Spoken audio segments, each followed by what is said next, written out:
နတိပြီလို့ညချမြေကိုဆန်းရရွှေဘဟုနန္ဒရေညူတန်းရိတ်ခုံတို့မန္တလေးမြို့ကြီးရဲ့ပတ်လီဆုံးမိုင်းပြပြမုံဝေဝေရေစလာနရီမြင့်ညုံတို့မန္တလေးမြို့ကြီးရဲ့ပတ်လီဆုံးမိုင်းပြပြမုံဝေဝေရေစလာနရီမြင့်ညုံ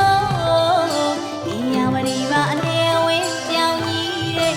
ရန်ကင်းတောင်ကြီးအမြဲကိုဆရာကိုနန်းတော်တင်တခါရှိကောင်းလောင်မဲမြမရွှေတောင်းတောင်တွေကိုင်ငါဆုံး